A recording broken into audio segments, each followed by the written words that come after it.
Break کے بعد ایک بار پھر آپ کی خدمت میں حاضر ہیں، بقیہ سوالات آغا کی خدمت میں پیش کرتے ہیں۔ السلام علیکم۔ وعلیکم السلام۔ میرا سوال یہ ہے کہ مجھے کسی نے یہ کہا تھا کہ لڑکیوں کے لیے بڑی دعا نہیں ہے، جیسے دعائے کمیل، دعائے توسل وغیرہ، کیا عورتیں زیادہ دعائیں نہیں پڑھ سکتی ہیں؟ کسی نے کہا تھا۔ جس نے کہا غلط کہ آپ ساری دعائیں پڑھ سکتی ہیں، باقاعدہ پڑھنا چاہیے۔ بہت بہت شکریہ۔ السلام علیکم۔ علیکم السلام۔ میں پونم منچر سے سوال ہے۔ میرا سوال یہ ہے کہ ہم کوئی انگوٹھی عقیق، فیروزہ، در نجف یا اسی طرح کی اور بھی انگوٹھی پہنتے ہیں، تو ہم نے تو اکثر دیکھا سنا ہے کہ انگوٹھی تیسری انگلی میں ہی پہنی جاتی ہے۔ اگر ایک سے زیادہ ہو تو دوسری انگلی میں بھی پہن سکتے ہیں، لیکن اکثر لوگ ایک انگوٹھی ہو تو پہلی انگلی میں پہنتے ہیں، اور ہم نے سنا ہے کہ انگوٹھی پہلی انگلی میں نہیں پہنی جاتی کیونکہ وہ زیارت کی ہوتی ہے۔ کیا ہمیں یہ بات صحیح ہے؟ تو مولانا ہمیں جاننا ہے کہ انگوٹھی صرف تیسری انگلی میں ہی پہننی چاہیے یا پہلی انگلی میں ہی پہن سکتے ہیں؟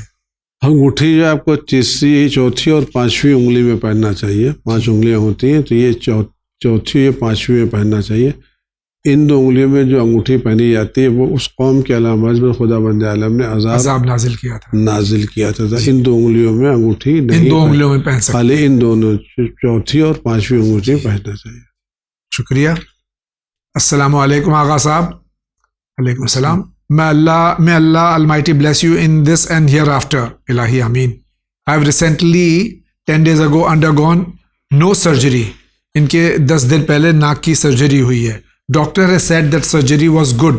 ڈاکٹر نے کہا کہ سرجری بھی صحیح ہوئی ہے۔ The desired results for which I underwent this surgery are yet to come. ابھی رزلٹ آیا نہیں ہے کہ کس طرح سے ڈیزائرڈ رزلٹ کیا کہنا چاہ رہے ہیں۔ It may take some time. آغا صاحب پلیز مینشن اینی دعا اور any activity which will be greatly helpful in recovery. والسلام۔ عرفان علی کا سوال ہے یہ۔ دیکھیے عرفان صاحب، میری دعا ہے خدا آپ کو شفا کامل عطا کرے۔ اس کے لیے سورہ الحمد کی بار بار تلاوت آپ کرتے رہیں کہ سورہ الحمد کے بعد ملتا ہے اگر کوئی شخص سورہ الحمد کو 30 مرتبہ پڑھ کر کے کسی مردے پر پڑھ دے وہ زندہ ہو جائے تو کوئی تعجب کی بات نہیں ہے۔ اور شفا کے لیے آپ کچھ لوگوں کو صدقہ دیں اور کچھ غریبوں کو کھانا کھلائیں اور ان سے کہیں کہ آپ کے لیے شفا کی دعا کریں۔ اور سب سے بات آپ گھبرائیں نہیں، جی آپ نے کہ دل کو مضبوط رکھیں، انشاءاللہ کچھ نہیں، رپورٹ آپ کی صحیح آئے گی، کوئی تکلیف نہیں۔ اور خدا نہ خواستہ لیکن تو جو خدا بیماری دیتا ہے وہ شفا بھی خدا ہی دیتا ہے، گھبرانے کی بات نہیں ہے۔ آپ دل کو مضبوط رکھیں، ہماری دعا ہے خدا آپ کی سرجری کامیاب کرے اور آپ کسی بھی بیماری مبتلا نہ ہو انشاءاللہ تعالی۔ السلام علیکم مولانا صاحب، میں کشمیر باندی پورہ اوڈینا سے ہوں۔ میرا سوال ہے کہ کسی آستانے کے ارد گرد 7 چکر لگانا کیسا ہے؟ اہل بیت کے علاوہ کسی اور آستانے کا چکر لگانا مناسب نہیں ہے، درست بھی نہیں ہے، ورنہ چکر میں پڑ جائیں گے۔ صرف اہل بیت کے آستانے کا آپ لگائیں، بے شک، تاکہ کسی کے آستانے پر آپ مت جائیں، چکر نہیں لگائیں۔ جناب میں نے پڑھا ہے اور سنا بھی ہے کہ زوجہ اگر شوہر کو اس کی خواہش پوری کرنے سے منع کرے تو گناہ گار ہوگی۔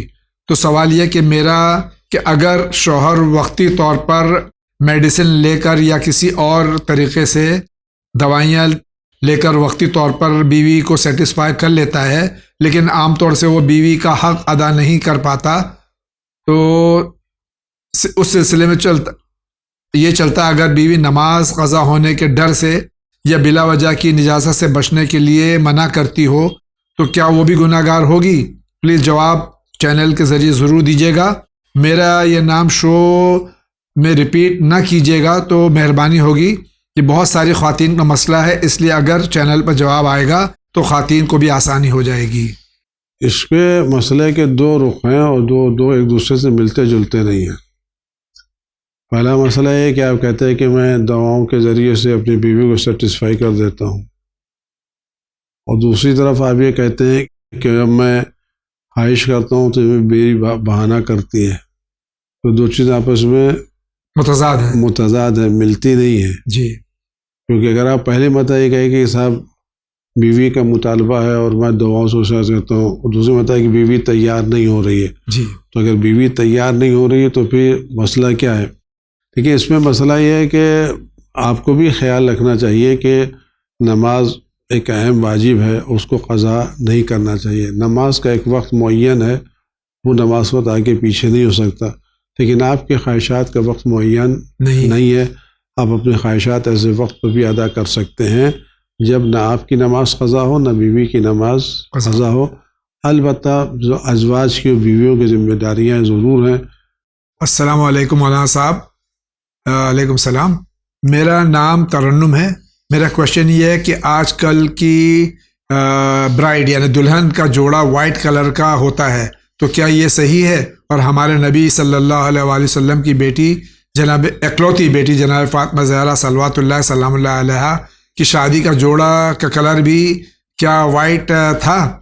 دیکھیے، شادی کے جوڑے کے لیے کوئی کلر اسلام نے معین نہیں کیا ہے، یہ الگ الگ رسم و رواج ہیں۔ ہندوستان میں عام طور سے سرخ کپڑے پہنائے جاتے ہیں، باقی جگہوں پر سفید کپڑے پہنائے جاتے ہیں۔ اس میں خود نیا جوڑا بھی شادی کے لیے شرط نہیں ہے چاہے کہ اس کے کلر یا رنگ کی بات کی جائے، لہذا کسی بھی کلر میں شادی ہو سکتی ہے، اس کے لیے کوئی معین نہیں ہے۔ اور جناب اجازت ہے کہ کپڑا تو ملتا ہے کہ ان کا شادی، لیکن ابھی میں نے جو دو کتابیں دیکھی ان میں لباس کا تو تذکرہ ملا ہے، کسی رنگ کا تذکرہ مجھے نہیں مل پایا ہے۔ کیا کہتے ہیں؟ شکریہ۔ السلام علیکم۔ علیکم السلام۔ مائی name is Ghulam Abbas Qasim Ali Merchant. Please send me your donation QR code اور donation mobile number please send me as soon as possible. آپ کے ٹی وی اسکرین پہ یہ پوری ڈیٹیلز آ رہی ہیں، برائے مہربانی غور سے دیکھیے اور انشاءاللہ آپ کو آپ کے جواب اس سلسلے میں مل جائے گا۔ آپ کا بہت بہت شکریہ۔ اسی کے ساتھ میں یہ گزارش کروں گا، بارہا گزارش کرتا ہوں، چینل وین آپ کا چینل ہے جو پیغام انسانیت، پیغام محمد و آل محمد علیہ الصلاۃ والسلام پوری دنیا میں ایمانداری کے ساتھ پہنچانے کی پوری کوشش کر رہا ہے۔ علماء کرام تشریف لاتے ہیں زحمتیں اٹھا کے، اور یہاں مختلف پروگرامز اور ہمارے اینکرز، ہمارے اور جو یہاں پر افراد تشریف لاتے ہیں، بہترین پروگرام پیش کرتے ہیں۔ یہ چینل آپ کا ہے، تو آپ کا بھی حق بنتا ہے کہ آپ اس کی ہر ممکن اس کا تعاون کیجئے، ڈونیشنز کے ذریعے، سہم امام کے ذریعے، اپنے سجیشنز کے ذریعے۔ یہ چینل آپ کا، یقین جانیے کہ یہ بہت بہترین کار خیر ہے۔ جتنی آپ مدد اس چینل کی کریں گے تو دنیا میں اور آخرت میں اس کا اجر آپ کو ضرور ملے گا۔ بہت بہت شکریہ۔ السلام علیکم۔ علیکم السلام۔ اگر صبح کی نماز سے پہلے واجب غسل کرنا پڑ رہا، ٹھنڈ کی وجہ سے بیمار ہو جائے انسان، یا تیمم سے غسل کر سکتا ہے کیا؟ اگر پانی کے ڈر ہے، خطرہ ہے کہ پانی نقصان کرے گا، اس صورت میں آدمی تیمم کر کے نماز پڑھ سکتا ہے۔ السلام علیکم۔ علیکم السلام۔ اگر کوئی لیڈی مبارک ڈیٹ میں روزہ رکھتی ہے، جیسے 13 رجب، 15 شعبان اور بھی ڈیٹس میں ثواب کے لیے واجب بھی ادا کر رہی ہے، مگر ان ڈیٹ میں وہ پاک نہیں ہے، تو نیت کر کر پہلے یا بعد میں رکھ سکتی ہے یا نہیں؟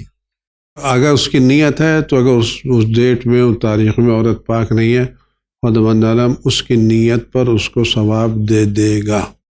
شکریہ آغا۔ نماز جمعہ میں امام کی ذمہ داری کیا ہے؟ اور خطبے میں 2 حصے ہوتے ہیں، ایک دین اور دوسرا حالات حاضرہ، لیکن اکثر دیکھا گیا ہے کہ حالات حاضرہ پر بہت کم ذکر ہوتا ہے۔ اس سلسلے میں جاوید بھائی مسئلہ یہ ہے کہ آج ہم لوگ کسی کی تقلید کر رہے ہیں، تو بجائے اس کہ میں کوئی جواب دینے کے آیت اللہ عظمت سستانی کی توضیح المسائل میں مسئلہ موجود ہے، جی میں وہیں سے پڑھ دیتا ہوں تاکہ بات واضح ہو جائے کہ انہوں نے کیا فرمایا ہے۔ یہ مسئلہ نمبر 1791 ہے، جی، اور صفحہ نمبر 560 پر یہ مسئلہ ہے توضیح میں۔ فارسی میں کی توضیح ہے اور اس کے دونوں تذکرے ہیں۔ دوسری شرط، امام جمعہ نماز سے پہلے 2 خطبے پڑھے۔ واجب ہے کہ امام جمعہ خطبے میں حمد و ثناء الہی کو بیان کرے اور تقوی و پرہیزگاری کی نصیحت کرے، قرآن کا ایک چھوٹا سا سورہ پڑھے۔ جی، اور دوسرے خطبے میں واجب ہے کہ حمد و ثناء الہی بجا لائے اور پیغمبر اکرم صلی اللہ علیہ وسلم و 14 معصومین علیہ السلام پر صلوات بھیجے، اور احتیاط مستحب ہے کہ مومنین و مومنات کے لیے استغفار طلب مغفرت کرے۔ یہ مسئلہ یہاں پر موجود ہے، تو ہم لوگ جس کی تقلید کر رہے ہیں ہم اسی کے مطابق عمل کر رہے ہیں۔ مسئلہ نمبر 1791 1791 مسئلہ نمبر 1791 یہ آپ کو انگریزی کے بھی توضیح میں جملہ آغا سیستانی حفظ اللہ تعالیٰ بہت بہت شکریہ. السلام علیکم. علیکم السلام. میں سکینہ فاطمہ کولکتہ سے ہوں. آپ کیا مجھے وضو بنانے کا طریقہ بتا سکتے ہیں؟ ٹی وی میں دکھا کر اور نماز پڑھنے کا طریقہ بھی بتا دیجئے تو اچھا ہوگا. بہت بہت شکریہ. ہمارے یوٹیوب پہ یہ مسئلہ موجود ہے جو آپ فرما رہے ہیں، اور یہ سکینہ صاحبہ، آپ مولانا عابد رضا صاحب کو یوٹیوب پہ آپ جائیں گے تو آپ کو یہ مسئلہ آپ کا حل ہو جائے گا. آپ کا بہت بہت شکریہ. السلام علیکم جناب. علیکم السلام. امید ہے کہ آپ خیریت سے ہوں گے. الحمدللہ، انشاءاللہ آپ سب بھی خیریت سے ہوں گے.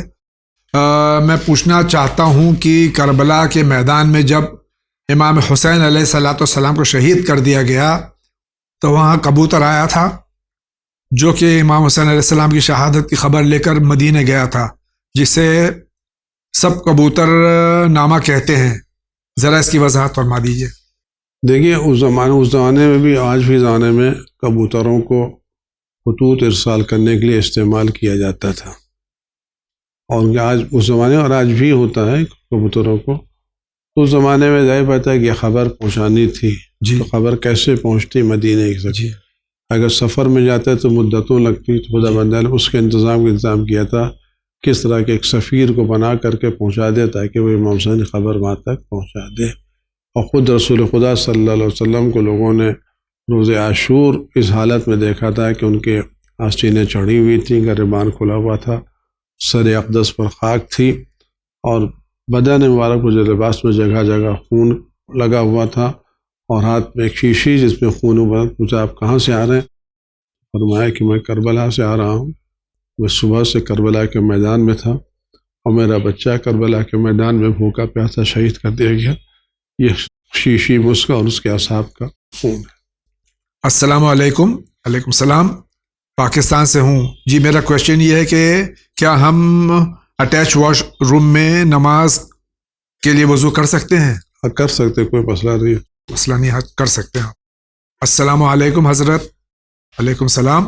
میرا سوال یہ ہے کہ دوران نماز کسی سبب وضو خارج یا ٹوٹ جائے تو کیا کرنا چاہیے؟ اگر نماز چھوڑ کے جاتے ہیں تو بیچ میں لوگوں کی نماز خراب ہو سکتی ہے، یعنی جماعت کی نماز. اگر نہیں تو ہماری نماز مانی جائے گی یا نہیں؟ محمد مہتاب شاہین باغ نیو دہلی سے سوال کر رہے ہیں. دیکھیے اگر آپ کو وضو ٹوٹ جائے تو آپ کی نماز وہیں پہ ختم ہو جائے گی. جی. اور اس میں ٹھیک ہے آپ چھوڑ کے نہ جائیے، آپ اسی طرح سے لوگوں کے ساتھ جماعت میں شامل رہیے. بعد میں جب نماز تمام ہو جائے تو وضو کیجیے، اور جس نماز میں وضو ٹوٹا ہے اس نماز کو 2 مرتبہ ادا کریں. بہت بہت شکریہ. ہمارے عالم دین مجلس پڑھنے کے لیے کوئی ایسا بورڈ کیوں نہیں بناتے کہ وہ فیصلہ کرے کہ کون عالم صحیح پڑھ رہا ہے اور کون غلط؟ جاوید مسئلہ یہ ہے کہ یہ بورڈ تو ان کو بنانا چاہیے جو پڑھوا رہے ہیں. جی بالکل. جی. آج آپ کس مجلس کے لیے کسی عالمی سے وعدہ لیتے ہیں جی یا کس سے مشورہ کرتے ہیں؟ جی. آپ خود تو جو لوگ پڑھوا رہے ہیں ان کی ذمہ داری ہے جی کہ وہ ایسا انتظام کریں کہ معتبر علماء سے مجلسیں پڑھوائیں، معتبر ذاکرین سے مجلس پڑھوائیں. جی.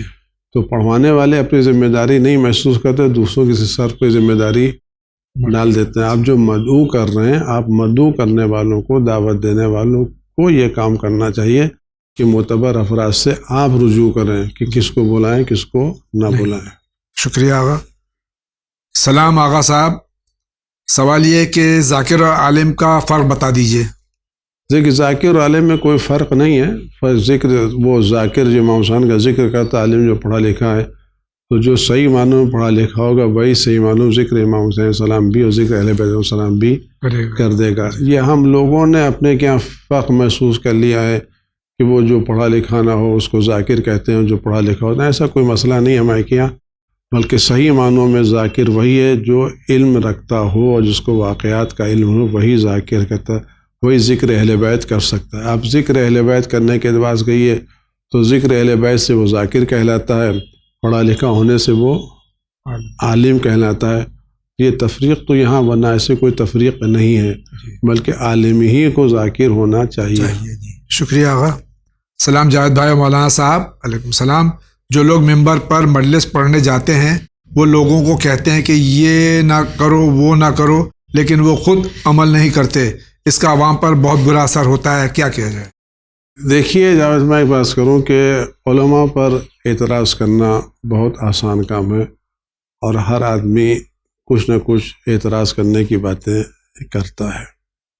لیکن اگر ہم کبھی اس بات کو سنجیدگی سے غور کریں کہ ہم نے ان علماء کی تربیت کے لیے کون سے انتظامات کیے ہیں اور کیسے کیسے کام انجام دے رہے ہیں، اعتراض کر دینا بہت آسان کام ہے، لیکن اس کا حل تلاش کرنا آسان کام نہیں. تھوڑا سا میں وقت لوں گا اس میں. جی بسم اللہ. کہ ملتا ہے ایک قصہ میں نے پڑھا تھا کہ ایک آرٹسٹ نے ایک ڈیزائن بنائی، جی اور ڈیزائن بنا کر کے ایک دیوار پر لگا دی، کہا کہ اس میں آپ کو جو نقش لگائے وہ لکھ دیجئے. تو شام کو گیا تو اس میں پوری اس کی جو پینٹنگ تھی وہ لوگوں کی تنقید سے بھری ہوئی تھی. دوسرے دن اس نے اس کی بالکل ہو بہو کاپی جی وہیں پہ لگا دی، اور کہا اس میں جو خامیاں ہوں اس کی آپ اصلاح کر دیجیے. جو شام کو آیا تو دیکھا وہ تصویر جیسی تھی ویسے ہی لگی ہوئی تھی. آج ہمارے جو مدارس کی حالت ہے کوئی اس کو دیکھنے والا نہیں ہے، جی کہ نہ ان کے رہنے کا صحیح انتظام ہے، نہ ان کے کھانے پینے کا صحیح انتظام ہے. آج کس مصیبت میں یہ طلاب علوم دین اپنی زندگی بسر کر رہے ہیں، جی اور کیسے کیسے کام انجام دے رہے ہیں. کتنے مدرسے ہیں جہاں واقع 2 وقت کی روٹی کا انتظام نہیں ہے، جی ان کے مدارس ذمہ دار. اب ان مدارس سے بچے کیسے نکل کے آ رہے ہیں. اب مسئلہ ہے کہ ہم کیا آج اگر آپ پیش نمازوں کی بات کر لیں، ہمارے کیا پیش نماز ہیں، بڑا مسئلہ سمجھ. لیکن مسئلہ کیا ہے کہ آج 3 سال رہے 2 سال رہتے ہیں، مجمع اختلاف ہوا نکال دیا. اب بچے بیچارہ وہاں پر لے آ رہا پیش عالم دین ہے، اس کے بچے اسکول میں پڑھ رہے ہیں، 6 مہینہ اسکول کی تعلیم کرتے ہیں، مسجد نے کہا خدا حافظ. پھر اس کے بعد آپ یہ دیکھیں، یہ کہنے کی بات نہیں کہ جن حالات میں واقعاً علماء دین خدمت دین انجام دے رہے ہیں کون انجام دے گا. کتنے لوگ ہیں آج کے زمانے میں، آپ کو پتہ ہے کہ اخراجات کتنے زیادہ ہیں، مہنگائی زیادہ ہے، مہنگائی کتنی زیادہ ہے. 25-30 ہزار روپے سے کم کسی کے مہینے کا خرچہ چلنے والا نہیں، وہ بھی کم از کم. جی آپ ان کو 5,000 دیتے ہیں، اور شور کیا کرتے ہیں. جی 105,000 اس کو قرآن آنا چاہیے، دینیات آنا چاہیے، دعائے ختنہ آنا چاہیے، دعائے عقیقہ آنا چاہیے، نکاح پڑھ سکتا ہو، طلاق پڑھ سکتا ہو، تعویذ لکھ سکتا ہو، استخارہ دیکھ سکتا ہو، دعا کر سکتا ہو، نماز پڑھ سکتا ہو. دنیا بھر کے لیتے ہیں تو کیا کرتے ہیں. آیا کبھی ہم نے دینی مدارس کی طرف توجہ دی؟ بالکل درست. کہ ان کا کیا کر رہے ہیں تو کان کیا کر رہے ہیں. آپ دیکھیں تو صحیح ہے، آج جو کارخانہ ہیں کہاں، آج مدارس کا کیسے کہتے ہیں، مدارس کی حالت کیوں خراب ہے کہ آج ان کے واقعی جو ذمہ دار ہیں ان کے لیے ایک درد سر ہے کہ صبح کا ناشتہ اور دوپہر کا کھانا فراہم کرنا. میں نے بہت سے لوگوں سے بات کی، یہ بات یہ درد ہے جس کو آپ سے پوچھنا چاہتے ہیں. کتنے لوگ ہیں جن کو یتیم خانہ کھولنے کا شوق ہے، جن کو بیواؤں کی مدد کرنے کا شوق ہے، فلاں شوق ہے. کتنے لوگ ایسے ہیں جن کو مسجدیں بنانے کا شوق ہے، مسجدیں بنانے کا شوق ہے. جب ان سے کہتے ہیں آپ نے مسجدیں بنا دی ہیں تو کم از کم اس مسجد کے بغل میں کسی امام جماعت کہنے کا وہ ہمارا کام نہیں ہے. جب ہم سے کہتے ہیں کہ آپ نے مسجدیں بنا دی، مسجدوں سے آباد نہیں تو مسجد امام جماعت سے آباد ہوتی، کہ وہ ہمارا کام نہیں ہے. تو لاکھوں روپے کی مسجدیں بنانے کے لوگ ہیں، لیکن جس سے مسجدیں آباد ہوتی ہیں اس کے توجہ دینے والا کوئی نہیں ہے. آج ہر مسجد کا پیش نماز کس سے ڈرتا ہے؟ مینجمنٹ سے ڈرتا ہے. کیونکہ آج کا جو ماحول ہے، میں بڑے ادب سے کہنا چاہتا ہوں، اگر پیش نماز کو ایسی بات کر رہا ہے جو فرض کے دین کے خلاف ہے تو اس پر اتنا ایشو نہیں بنتا جتنا وہ مینجمنٹ کے خلاف کوئی بات کرتا ہے. جی بالکل درست ہے، بالکل درست ہے. تو آپ ان حالات میں آپ کیا توقع رکھ سکتے ہیں؟ جی اگر آپ کو ایزی کرنا ہے تو آپ اچھے بلین لڑکے لگا کے دیجیے، ایکسلنٹ لڑکے لگا کے دیجیے. آج ہمارے مدارس میں عام طور سے وہ لڑکے آتے ہیں جو بقیہ کسی مدارس میں کامیاب نہیں ہو پاتے. جی انجینئرنگ میں بیس نیٹ کے ذریعے سے آج اور میں بات آپ نے چھیڑی، میں بات کروں کہ نیٹ کا ایگزام ہے، نیٹ کا امتحان ہے، اس اور کیسے کیسے ایگزام ہے. اس امتحان میں آدمی کامیاب ہوتا ہے تو کہ جا کے میڈیکل میں کسی میں جاتا ہے. آج ہمارے کیا مسئلہ ہے کہ اگر ہم لوگوں سے یہ شرط لگائیں کہ آپ کو ہائی اسکول پاس ہونے کے بعد یا 12th پاس ہونے کے بعد آپ مدارس میں آئیں تو ہم کو ایک لڑکا ہائی اسکول یا 12 کے بعد کہ خیر 2 ہی 4 لڑکے مل جائیں تو مل جائیں، ورنہ لڑکے ملتے نہیں ہیں۔ جی بالکل درست فرما رہے ہیں بابا۔ تو آپ ان حالات میں آپ عالم دین سے کیا توقع رکھ سکتے ہیں؟ جی کبھی آپ توجہ تو کیجئے، کبھی آپ ایک نظر تو ڈالیے، کبھی دیکھیے کہ واقعی ان کے جاڑوں میں ان کے لیے اوڑھنے کے لیے کمبل چادر ہے یا چادر نہیں ہے، صبح کے ناشتہ ہے یا نہیں ہے، کیا کہتے ہیں؟ افسوس افسوس۔ السلام علیکم۔ علیکم السلام۔ I have written this mail just to know whether a Sayyid male can marry a non-Sayyid female. I'm non-Sayyid girl from India, belongs to a well-educated and well-cultured family. My parents are trying to fix a marriage for me, but everyone is Sayyid now, irrespective of the fact whether they really are or not, and they decline me just by saying that I'm a non-Sayyid girl. یہ ایک مسئلہ ہے قوم میں جو کہ کافی حد تک تو حل ہو گیا، لیکن اب بھی باقی ہے کچھ علاقوں میں کہ سید غیر سید والا جو مسئلہ ہے کہ اس میں شادی نہیں ہو سکتی، جبکہ مراجع کرام کو آپ دیکھیے، ائمہ طاہرین کی تاریخ دیکھیے تو اس میں ایسا کوئی مسئلہ نہیں ہے۔ تو ان کا بھی یہی مسئلہ ہے کہ یہ غیر سید ہیں اور شادی کرنا چاہتی ہیں، لیکن جو ہے وہ یہ ہمارے یہاں ملک کا کلچر ہے جہاں پر آ گیا ہے، ورنہ اسلام میں ایسی کوئی شرط نہیں ہے۔ اسلام میں شرط یہ ہے کہ آدمی مسلمان ہو، با ایمان ہو، ولایت اہل بیت پر رکھتا ہو، یہ شرط ہے۔ بلکہ خاص شیخ اور سید اور پٹھان کی کوئی شرط نہیں ہے۔ ہمارے مراجع کے کتنے ایسے مراجع ہیں جن کے داماد غیر سید ہیں۔ آیت اللہ العظمہ آغائے محمد گل پاگانی رحمۃ اللہ علیہ کے داماد شیخ لطف اللہ صافی رحمۃ اللہ علیہ تھے۔ جی تو یہ تو ہمارے کلچر کا مسئلہ ہے، اور الحمدللہ کسی کم ہوا ہے، لیکن ابھی بھی یہ باقی ہے، کچھ باقی ہے۔ امید ہے کہ آئندہ بھی کم ہوگا۔ ہمیں یہ دیکھنا چاہیے لڑکا با اخلاق دیندار ہے یا دیندار نہیں ہے، اس پر ہم کو توجہ دینا چاہیے۔ شکریہ آغا۔ سلام آغا صاحب اور زیدی بھائی، علیکم السلام۔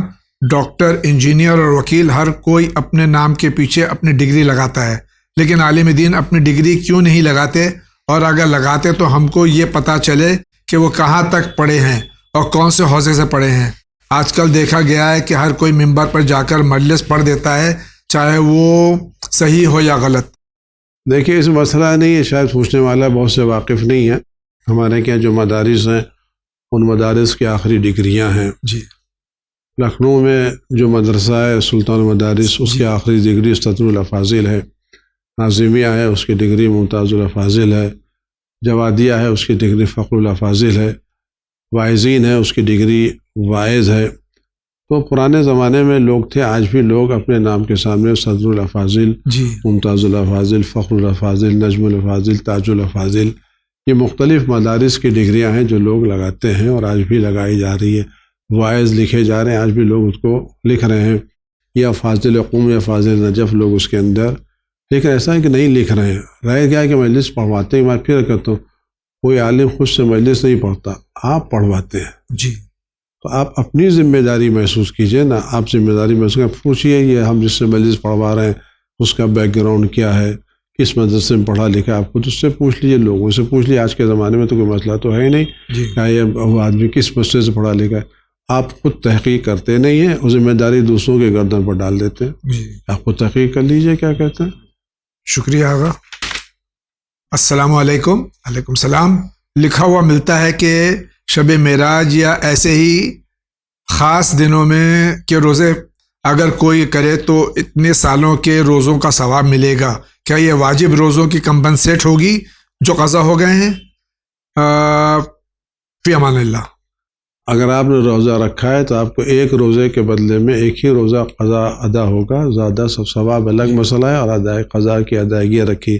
ایک روزے کے بدلے میں ایک واجب روزہ جو قضا ہو گیا وہ ادا ہوگا، 70 سال کے روزے ادا نہیں ہوں گے۔ شکریہ۔ السلام علیکم۔ علیکم السلام۔ میرے ہسبینڈ مجھے مارتے پیٹتے تھے، یہ ان کا روز کا معمول تھا۔ ایک دن زیادہ ہی مار دیا تو میں نے FIR کرا دی، اور اب وہ بول رہے ہیں کہ مجھے نہیں رکھیں گے، چھوڑ دیں گے، پر میں رہنا چاہ رہی ہوں، میں کیا کروں؟ کوئی دعا بتا دیجیے۔ مسئلہ یہ ہے کہ آپ خود ہی FIR کرا چکی ہیں۔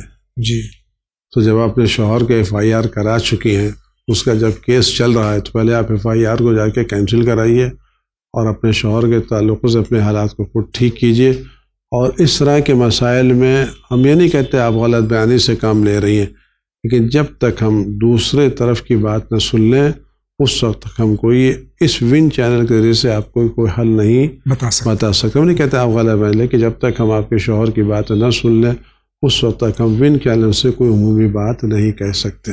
شکریہ آغا. انڈیا میں جو اسلامک کلاسز ہوتی ہیں اس پر یہ الزام ہے کہ وہ یونٹی کی بات نہیں کرتے اور وہاں پر اختلاف کی باتیں ہوتی ہیں، کیا یہ صحیح ہے؟ دیکھیے یہ بہت پرانا مسئلہ ہے کہ اختلاف کی بات ہوتی ہے. اس اسلامی کلاس سے آپ کی کون سی کلاس ہو رہا تھا، پہلے آپ کو وہ بتائیے کہ کون سی کلاسز آپ کی مراد، کیونکہ ہندوستان میں ایک اسلامی کلاس نہیں چلی، بہت سی اسلامی کلاسز چل رہی ہیں. اس طرح سے جنرل کوشچن کر کے آپ جتنے بھی اسلامی کلاس چل رہے ہیں سب کو آپ مشکوک کر دیں قرار دے رہے ہیں. اگر اس سے مراد آپ کی، میں بہت ادب سے ایسوسیشن آف امام مہدی علیہ السلام میں، تو خود آپ الزام کی بات کرتے ہیں. الزام اس وقت تک الزام رہتا ہے جب تک ثابت نہ کیا جائے تو الزام ہے. رہ گیا مسئلہ ہے ہم کسی بھی طرح سے اتحاد کے خلاف نہیں ہیں، لیکن کیا اہل بیت علیہ السلام کی امامت کو بیان کرنا اور ان پر جو ظلم ڈھایا گیا ہے اس کو بیان کرنا کیا اتحاد کے خلاف ہے؟ کیا یہ اتحاد ہے؟ کیا یہی اتحاد ہے؟ علی علیہ السلام نے کیا کیا آپ غور کریں. یہ بات نکلی ہے علیہ السلام نے کہ علی علیہ السلام اتحاد کے مخالف تھے. استغفر اللہ. علی علیہ السلام نے لوگوں کا ساتھ دیا یا ساتھ نہیں دیا؟ ساتھ دیا نہیں سیا، لیکن اس ساتھ دینے کے باوجود علی علیہ السلام کا جملہ میں آپ کے یہاں پر نقل کروں جو نہج البلاغہ کا جملہ ہے، جو مولا نے نہج البلاغہ میں ارشاد فرمایا ہے، اللہم انی استعدیک علی قریش، پروردگار میں قریش کی تیری بارگاہ میں شکایت کرتا ہوں اور ان سے حق کا مطالبہ کرتا ہوں. یعنی فیصلے پر پروردگار میں تیری بارگاہ میں قریش کی شکایت کرتا ہوں اور فیصلے ومن اعانہم، اور ان لوگوں کی شکایت کرتا ہوں جنہوں نے قریش کی مدد کی، تعاون کی. فإنہم قطعوا رحمی، انہوں نے میرے رحم کو قطع کے رشتہ توڑ دیا. وصغروا عظیم منزلتی، اور انہوں نے میری عظیم منزلت کو گرایا ہے. وأجمعوا علی منازعتی، اور ان لوگ میرے جھگڑے پر، میرے اختلاف پر، میرے مخالفت پر جمع ہو گئے. امراً، اور اس بات میں خلافت میں جھگڑا کیا جو میرا حق تھا. وثم قالوا الا ان الحق ان تاخذوا، کہ حق یا لے لو یا چھوڑ دو. آیا علی علیہ السلام اس طرح کی جو باتیں، اور انہوں نے فرمایا ہے کہ اور بھی جو روایتیں عمران جو علیہ السلام نے فرمایا ہے کہ فرماتے ہیں کہ لا یقاس بآل محمد احد، آل محمد صلی اللہ علیہ وسلم کسی کا مقایسہ برابری نہیں کی جا سکتی، اور ان لوگوں کو ان کے برابر قرار نہیں دیا جا سکتا جن کے ذریعے سے نعمتیں مل رہی ہیں، جن کے ذریعے سے نعمتیں مل رہی ہیں وہ ان کے برابر نہیں سے جو نعمتیں لے رہے ہیں. جی بے شک. جی جو بانٹ رہے ہیں ان کا درجہ الگ ہے، جو لے رہے ہیں ان کا الگ ہے. ہم اساس الدین، وہ دین کی اساس ہیں اور یقین کا ستون ہے. حق انہیں طرح واپس آتا ہے. اس کا مولا کائنات نے جو دعائیں، جو خطبہ شقیقیہ ارشاد فرمایا، آیا یہ چیزیں اس طرح کا بیان کرنا کیا صحیح کام نہیں ہے؟ کیا آیا نسل جدید کو ان مظالم سے آگاہ کرنا جو اہل بیت پر ظلم ڈھائے گئے، جی کیا یہ اتحاد کے خلاف ہے؟ کیا اگر آپ نہ بیان کریں تو کل صورتحال کیا ہوگی؟ اس کا میں آپ سے بات کرتا ہوں کہ قرآن کریم نے یہودیوں کے یا اہل الکتاب تعالوا الی کلمۃ سواء، اے اہل کتاب آؤ ایک ایسے کلمے کی طرف جو ہمارے تمہارے درمیان ہم کو متحد کر دے. تو قرآن اہل کتاب کو دعوت اتحاد دے رہا ہے، لیکن اسی کے ساتھ قرآن کیا کہہ رہا ہے؟ اے بنی اسرائیل یاد کرو میری نعمتوں کو جو میں نے تم کو دی تھی، اور میں نے تم کو ساری دنیا پر فضیلت عطا کی. اور اس کے بعد قرآن کہتا ہے کہ ہم نے تمہارے لیے سمندر میں راستہ پیدا کیا اور یہ کیا وہ کیا اور تم پر چیزیں بیان کی. اور اس کے بعد فرماتا ہے قرآن کیا کہتا ہے کہ وَذَرْ بِأَنَّهُمْ كَانُوا يَكْفُرُونَ بِآيَاتِ اللَّهِ وَيَقْتُلُونَ النَّبِيِّينَ بِغَيْرِ حق، یہ لوگ آیات الہی کا انکار کرتے تھے اور بغیر حق کے نبیوں کو قتل کرتے تھے، اور اس میں وہ سرکش ہو گئے تھے. تو آیا قرآن کریم نے اتحاد کی دعوت دینے کے ساتھ ساتھ یہودیوں کی کارستانیوں کو بیان کیا، یہ بیان نہیں کیا ہے۔ بے شک کیا۔ آیا اس طرح کی باتیں بیان کرنا، میں عرض کر رہا ہوں کہ آیا کیا واقعی اہل بیت مظلوم ہے یا مظلوم نہیں ہے؟ یقیناً مظلوم ترین اشخاص، مظلوم ترین افراد۔ اگر مظلوم ترین افراد ہیں تو نسل جدید کو ان مظالم سے آگاہ کرانا جو اہل بیت پر ظلم اٹھائے گئے تھے، کیا اتحاد کے خلاف ہے؟ اگر اتحاد اس کا نام ہے کہ ہم اہل بیت پر ہونے والے مظالم کا تذکرہ نہ کریں تو ہم کسی بھی ایسے اتحاد کے قائل بے شک نہیں ہیں، بے شک، اور نہ ہم اس شخص کو صحیح معنوں میں محب اہل بیت سمجھتے ہیں جو اہل بیت پر ہونے والے مظالم کے تذکرے سے خوش نہ ہو۔ بے شک جی، ہر وہ شخص جو اہل بیت پر ہونے والے مظالم کے تذکرے سے خوش نہیں ہوتا یا پسند نہیں کرتا، ہم اس کو صحیح معنوں میں محب اہل بیت قرار نہیں دے سکتے۔ اس کی وجہ یہ کہ آج ہم پر ذرا سا ظلم ہوتا ہے، ہمارا کوئی ایک پیسہ 10 روپے 20 روپے 100 روپے لے لیتا ہے تو ہمیں اس کی بہت تکلیف ہوتی ہے۔ اگر ہمارا بل کوئی روک لے اور وہ ہم کو پیسہ نہ دے اور ہمارے پیسے رک جائیں تو ہم کتنا اس کے خلاف ہنگامہ کرتے ہیں۔ جی لیکن اہل بیت کو جو حق سے محفوظ کیا، آپ ساری باتیں چھوڑ دیجئے، جی، آیا اہل بیت کے حق کے خلافت سے محروم کیا گیا یا محروم نہیں کیا گیا؟ یقیناً کیا گیا، یقیناً۔ آیا یہ حق سے محروم کیا جانا اہل بیت پر ظلم تھا یا ظلم نہیں تھا؟ ظلم ہے، بے شک۔ اس سے بڑا کوئی ظلم ہوتا؟ آپ ساری باتوں کا انکار کر دیے، اگر آپ کر سکتے ہوں یہ نہیں ہوا وہ نہیں ہوا، لیکن حق کے خلافت حق کے اہل بیت تھا یا نہیں تھا؟ خدا رسول نے یہ حق اہل بیت کے لیے قرار دیا تھا یا قرار نہیں دیا گیا تھا؟ یہ حق ان سے چھینا گیا یا نہیں چھینا گیا؟ اور آج تک یہ حق چھینا جا رہا ہے، چھینا نہیں جا رہا؟ اگر آج ہم اس حق کا دفاع کریں اور لوگوں کو بتائیں کہ کن لوگوں نے یہ حق چھینا تھا، تو آیا یہ کیا دین و ملت کے خلاف کام ہے؟ اور جو بات آج ہم لوگ کلاسز پڑھا رہے ہیں، چونکہ بعض آپ سے نکلی ہے، کیونکہ اگر کوئی اور کلاس، مجھے نہیں معلوم کسی اور کلاس کے تعلق سے آپ کیا کہتے ہیں، لیکن چونکہ میں اس میں کہتے ہیں آج ہم جو کچھ بھی کام کر رہے ہیں ہم نے اپنی ساری روش پوری تفصیل کے ساتھ مراجع کی خدمت میں پیش کرتی ہے، اور مراجع نے ہماری تائید باقاعدہ کی ہے۔ میں پوری تفصیل کے ساتھ یہ پورے گفتگو آیت اللہ عظمیٰ آغا ثانی مدظل علیہ خدمت میں پیش کی، تو انہوں نے یہ بات فرمایا کہ دیکھو، کیا صرف تم ایک مشکلات کو جھیل رہے ہو، میں نہیں جھیل رہا ہوں کیا؟ میں بھی مشکلات کو جھیل رہا ہوں۔ اگر مشکلات کو نہیں جھیل سکتے دروازہ بند کر کے بیٹھ جاؤ۔ اگر تم مشکلات کو کام کرنا ہے تو مشکلات تم کو جھیلنا پڑیں گی۔ ہم جو بھی آج ہم کام کر رہے ہیں، ہم نے اپنے پورا کام مراجع کرام کی خدمت پہ پیش کر دیا ہے، اور ہمیں مراجع کرام کی پوری تائید حاصل۔ البتہ اگر کوئی اور دوسری کلاس ہے تو اس کے بارے میں واقف نہیں رہتا، اس کے بارے میں اور کچھ کہنا نہیں چاہتا۔ بہت بہت شکریہ آغا۔ السلام علیکم۔ وعلیکم السلام۔ میری بیٹی بلائنڈ ہے، اس کی پیریڈ 3 دن پر روکا جاتا ہے، بٹ ہم لوگ اس کو 4-5 دن پر غسل کرواتے ہیں، تو یہ صحیح ہے یا غلط؟ مولانا بتائیے۔ اس کو لگتا ہے کہ اس کی نماز شب اور زیارت عاشورہ واجب نماز بھی لگتا ہے اس میں مس ہو رہی ہیں۔ بتائیں کہ اگر اسے ٹوائلٹ میں پیریڈز تھوڑا بھی آ جائے، لیک ہو جائے، تو بھی اسے غسل شریعت کی طرف سے منع کیا جائے گا 3-4 دن پر، یا اس طرح کا سوال ہے؟ دیکھیے، اس کا جو پیریڈ ہوتا ہے، یہ پیریڈ الگ الگ دنوں کو ہوتا ہے۔ جی۔ اگر کوئی ایک لڑکی ہے کہ جس کے پیریڈ کے دن معین ہیں اور ہمیشہ اسی دنوں میں آتے ہیں، تو ان دنوں میں جو آنے والے ہوں گے وہ حیض قرار دیں گے، اور اس کے بعد جو ہے وہ حیض، اس کی بھی علامتیں الگ الگ ہیں، حیض کی علامت الگ ہے، غیر حیض کی علامتیں الگ ہیں، لیکن پہلے دن سے لے کر کے 10 دن تک جو حیض قرار دیا تھا، اگر آپ کی بیٹی 3 دن میں پاک ہو جاتی ہے تو اسی دن آپ کو غسل کرا دینا چاہیے، 4 دن 5 دن کا انتظار، 4 دن کا انتظار نہیں کرنا چاہیے۔